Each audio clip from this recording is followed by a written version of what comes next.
Yo, what up? We're about another Beifeng review. Against Cassiopeia this time. I mean, listen. To be honest, this matchup with Electrocute is hard as hell because the new update, Cassiopeia actually wins the matchup. So going first strike makes more sense against Cassiopeia now, and you just want to scale. So that's why I went first strike this game. I think it's good. I don't think you should go Electrocute against Cassiopeia. This game is actually pretty high low. Like their support is actually pretty high low, bro.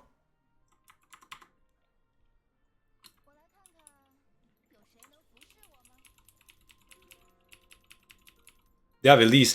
But I don't know why Elise is picked so much, man, in China and stuff. Because the champion is ass, man. I really don't know why it's picked so much. Champion is really, really ass, man. Like, really, really, really, really, really ass. So, kind of confused right now why the champ's picked so much recently. But, yeah, I don't know. We'll see, though. So, let's see here. Let me up the volume a bit. Alright.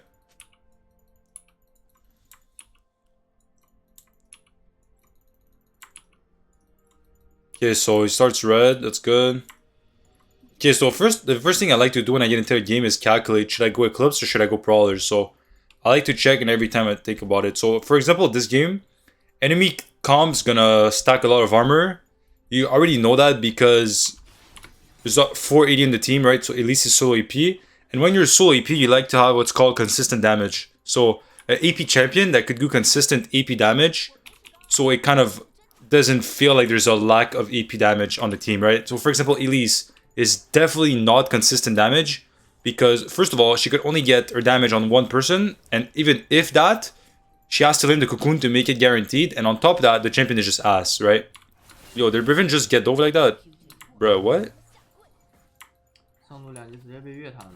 What the hell? A good example of solo good AP damage, like solo AP assisting damage, is for example Kartus, Talia, champions like that, Diana, champions like that, right? Because they have a lot of AP damage on a lot of different targets consistently over time, right? So these are good solo AP picks. Elise coming in for the gank here. She's level 3. If she lands the cocoon to be a kill. Elise is waiting for the level 3 of Qiyana, but Cassiopeia is just way too up, so he's just going to go straight for it. He just comes here. He's going to go for the Q flash auto. W, auto. Auto. This is looking bad, bro. We have no damage, man. Q connects. We need to leave here. We're going to die. Yeah. It's Elise should have waited for level 3, but Cassiopeia was playing really, really up. That's a really good counter gank from Kindred, I'm not gonna lie. That counter gank is really, really good. He wants to sell one pot to go for an extra longsword. I think it's a mistake. I think you should have ran street mid because you lost a lot of minions doing that. I mean, you lost every single one of them. I guess it's not that bad then if you lose every single one of them, because you would have lost all of them anyways. But yeah, like I was talking about the consistent damage. So yeah, like I was talking about. So pretty much because of that, because Elise is not a good sustained AP damage. If the enemy team is smart, they're gonna stack armor, right? So because they're gonna stack armor, you want to have Eclipse, so you have the armor pen passive, so you do more damage. So that's pretty much the thought process of it. So Eclipse is better this game than Prowlers. So yeah, that was the explanation of that, of how to decide which item to buy, depending on the comp. So every time you get into a game, try to practice and like think about, you know, if should you go Prowlers or Eclipse, because it varies in every game. More often than not, Eclipse is definitely going to be the option most of the time, but there's some games where you could go Prowlers and it's actually better to go Prowlers. So yeah, there's that. So he's fighting Cassiopeia here. He does not win that at all. Cassiopeia is missing a lot of Qs though, so you could see it's still close, even though Cassiopeia is winning without hitting any Qs at all. So this matchup's hard if Cassiopeia hits Qs, because it goes down really fast. Elise is here though. Goes for the gank. Ah, she should have been more patient. She got seen here. Training heavy versus Cassio. Not actually that bad because if Kindred doesn't punish Elise, Cassiopeia has no mana, so she needs to base. So if I was Beifeng right now, I would go out of vision and I would recall because the wave's in a good spot for him. So I would come back with a lot of HP, right? And Cassiopeia is recalling right now. She's probably already walking back to mid. So already he's recalling right now, but now it's a bit too late because Cassiopeia is gonna come now. And she could fix the wave herself, so we'll see though. So Cassiopeia is not going to be as bad in the spot as he should have been. Elise get invaded by Kindred. Kindred's looking really good this game. I'm not gonna lie, Kindred's playing like perfect. Like actually playing perfect. Misses the cocoon. Kindred dodges it with the Q. Cassiopeia is coming in from the base. Cassiopeia is going to be here. Stun on the 2-person lens. Needs to go fast, but Cassiopeia is about to be here. Tarek with a lot of V-Link coming in with the smite. They're gonna get the kill. Cassiopeia is here before. And this is exactly what I was talking about. It's important that like base timings, yo, that's one thing I've noticed about Beifeng, to be honest. Like, if I had one thing I could say about Beifeng that needs to be better is like his base timing. Like, I feel like Beifeng doesn't really know, or it doesn't really base at the best timings, and it makes it really awkward sometimes, because imagine if he based when I actually said that he should have based, when I said go out of vision and base, he would have been, all this fight right here that these guys 1 HP would have been here before, would have maybe saved the Elise, and would have actually made a massive difference, because now that he's here and the fight's almost over, right? It's only Tarek and Cassiopeia. I mean, not almost over, but the fight's like midway, right? Like, it's just small details like that where like Beifeng sometimes, like his recall timing is not the best. So boom, finally comes in the fight now, but yeah, Draven really died because of it. So we saw a perfect example of like, recall timing actually matters, because getting at the right place at the right timing is always important for macro purposes, right? So yeah, Draven would have lived if he'd raised before. And this is why you gotta know when to base and how to base. So if you don't know why you should have based, just go back and listen to what I said and look at the wave and you'll understand. If you still don't understand, I'm currently making a guide right now, a League of Legends guide on how to climb. As you guys know, or maybe you don't know, you don't really watch me or something, but I've had 3 challenger accounts recently at the same time. One was 1.1k, one was 1k, and one was 800. So I've had multiple challenger accounts, so I know exactly how to climb. It's not no luck here. He goes in, dodges the Q, well done. He's going to go for the WQ, he's going to stop it. He's going to get a nice trade in here. So just because of that, I would stay here and I would not recall to try to benefit the trade and actually get the kill here. But yeah, like I was saying, I'm actually making a guide right now, so it's going to be paid, because I feel like if I explain people how to climb, I really don't want to put like months into it, because it's going to take months for me to create this guide here. And it's definitely going to be paid. It's not going to be a lot, obviously. I know some people don't have money like that, but it's definitely going to be paid one day or another. There's really no guide out there at all. I really didn't see a single guide. What people do is coaching, but coaching in a guide is completely different, because coaching is really like, it's like most likely live coaching or a VOD review or something like that. But me, it's really gonna be like different videos on different aspects of the game, like farming, how to dive, how to scale better, how to set up kills with your jungler, like different type of stuff that you're not gonna find anywhere else, and I'm gonna be the only one making it. So for people that are interested, I know a lot of people asking me about coaching or guides, whatever. It's coming. It's gonna take months though, like I said. So yeah, so we're back here. It's definitely gonna look to trade now with the Cassiopeia, because we're 2-1, so we're ahead. So we should look into trade. Cassiopeia is pretty squishy and she doesn't have exhaust, so it's gonna be pretty easy here to trade against her. So let's see here.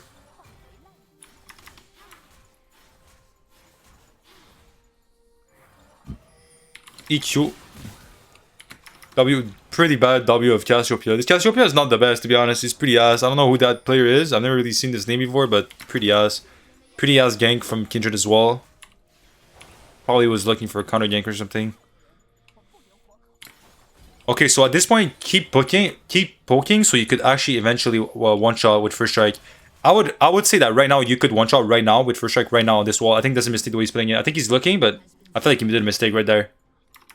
Yeah, I think Beifeng is playing. I think he could kill the Cassiopeia right now, especially right now the way Cassiopeia is hugging this real wall right here. You could really go for the EQ, flash EQ, or auto WQ and night auto, and she's dead right there, like right there with first strike, right there on this wall right here, right with first strike right here, right. Right here, this is free kill. So I think he's making a mistake right now. I think he's underestimating his damage right now. You could definitely kill Cassiopeia right now. So I think that's a mistake.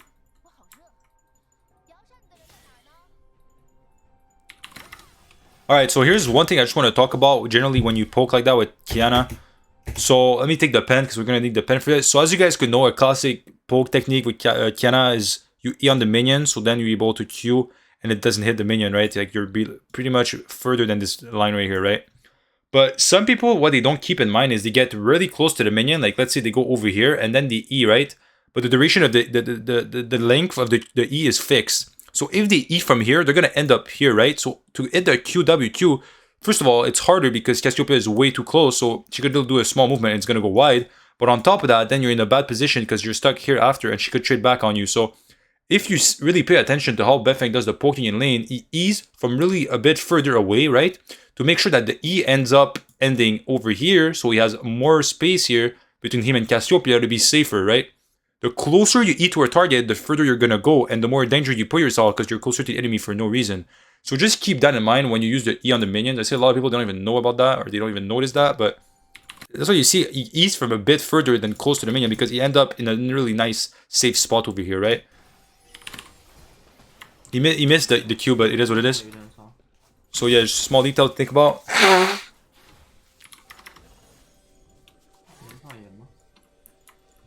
So yeah, I don't know. I think he's not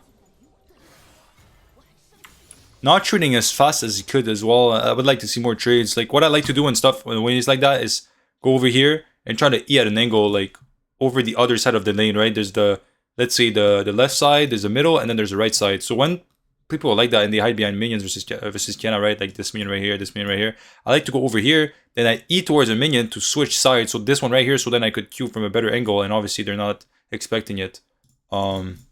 Because this minion doesn't matter because the Q could go through, right? Even though it's going to do less damage. But this one's blocking right here. Over on this side, there's no minion blocking, right? So I think he could be poking a bit more here. I think it's a bit of a mistake.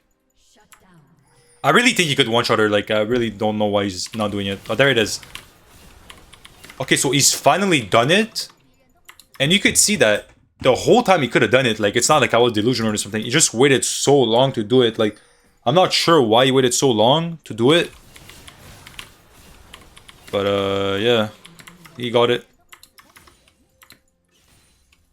At least he did it, so well done. I'm happy that he did it. I was kind of scared there that he was not going to do it at all. So that's well done. So we're going to push the lane now. Yeah, if you guys like those reviews where it's more like coaching style, like let me know in the comments. Like actually let me know, because I actually read every comment. Like even though I don't answer right away, I answer every single comment. Even if it takes a week, 2 weeks, whatever it is, right? I'll answer them. It's just, it depends when, like if I have a time where like I'm doing nothing, like I'm somewhere that's in a bar, the bathroom, whatever the fuck it is, right? Chilling outside and I'm doing nothing. This is when I answer the comments, or in an Uber, whatever it is, right? So I never answer them like right away because I'm busy, I have stuff to do, right? But every time I can, I'll do it. So just keep that in mind. So I actually read every single one of the comments. So if you actually like those videos, like I'm actually going to do more. I saw already some of you guys comment on the last few videos that you like this type of stuff. So I'll definitely do it, you know? I don't mind. Nice cocoon there, landing, at least making the champion look pretty broken. Well done. Wait, does she already have Knight of Vester? Did I see that properly? No shot. Wait. At least he's 6-1? What the hell?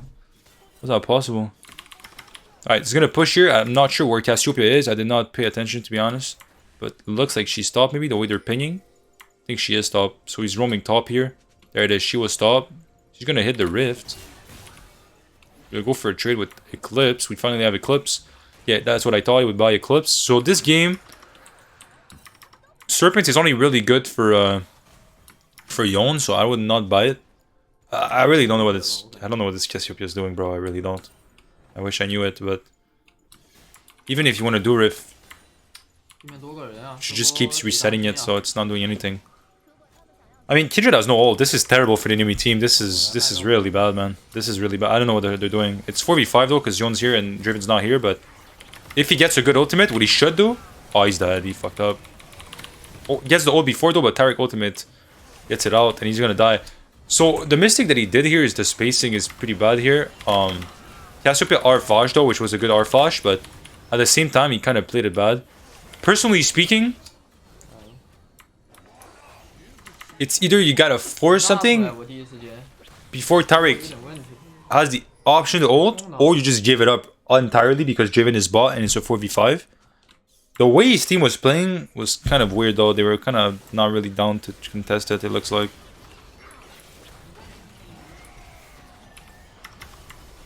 Elise might get out there, actually. Just go.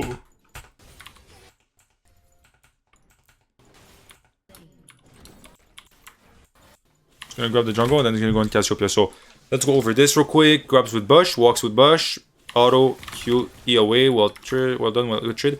We could definitely kill right now. Cassio for sure. Like next trade right now we could kill. So I would grab Ice here 100%. He grabs Bush instead. Could still kill with Brush, but Ice would make it easier. I would have went for it right there. I think he's winning first strike. I would definitely go for it like right now. Like, I think that's a mistake, honestly. Yeah, I think that was a mistake. I think we should. I hate when Beifeng does that, bro. So when first strike's coming up, like right now, this is why I hate sometimes people that play with first strike and use it more of like, you really don't want to poke when you have first strike, bro, because you waste first strike. So then every time you want to go for the all-in after that, you don't have the damage. So for example, right now, if you didn't do that little poke there, you could have really all-in right now as we speak, and she would be dead. She would die. But just because you use first strike now, you can't punish at all. So you could full combo right now. Is it gonna kill? Yes, it is. It depends if she flash or not. So you don't even need first strike, but obviously it's better if you have first strike because you get gold, right? So. And as we can see now that we're not going to get a kill because of it. Cassiopeia is basing now. So that's one thing about first strike, bro. Sometimes you got to be kind of smart. Oh, that's a kill, bro. I would definitely flash for this. Yep. Well done. Really well done. Perfect. Cassiopeia is kind of hinting there, I'm not going to lie. And Cassiopeia is no flash because she used it to our flash, right? So, I mean...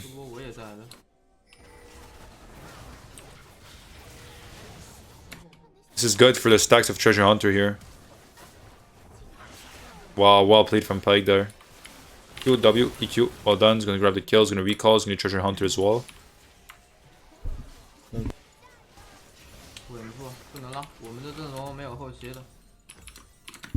Grabs the mirror mana now. And it's not stacking. That's why I hate when people don't start tier, by the way, because you don't have it stacked by the time you buy mirror mana. So you get less gold from first strike, right? So you do less damage. Alright, let's see now. Damn, that execute range is crazy. Misses the hook though. I'm pretty sure this support was rank 1 last season in China. The Taric. RQ, W2, and he gets the kill. Pike also does not connect. Well done. It's gonna base now, grab boots. So even there, you could see that Beifeng doesn't like to grab boots before Manamune. He likes to straight up rush Manamune, which I understand, honestly, and it makes sense. I think it depends on the matchup, though, but... Alright, let's see here. It goes against the Yon. One breaks the first strike here. Yo, this skin, by the way, is so ass, man. I don't know why people buy this skin on Yon, to be honest, but... Alright, so... We have Manamune stuck now. This is where the spike of the build is pretty potent. It's where you could start to do a lot of damage. Especially when you get Grudge third. Like this game, I would go Grudge third 100%. The cannon, well done. Could definitely kill Volibear here with Riven coming. I don't know where he's going. I feel like he's kind of hinting. Yeah, Volibear is hinting, so it's good. Q, W, auto, EQ, auto. Well done. A lot of gold coming in here. He's gonna base. He's probably gonna go Last Whisper. I would personally buy Last Whisper here. Yeah, there it is. He goes going Grudge. He's starting, takes the portal, comes to the fight. Q, W with brush. Yep, ER. ER connects on Cassiopeia. It comes in, grabs eyes, and he's gonna get the kill. Well done. Pretty perfect. We have every stack of NDFF. I mean, I hope you guys enjoyed this review. It was a pretty nice review, I feel like, if you want to learn. And yeah, let me know if you like that one, man. I appreciate it for watching, and I'll see you guys in the next video. Take care, boys.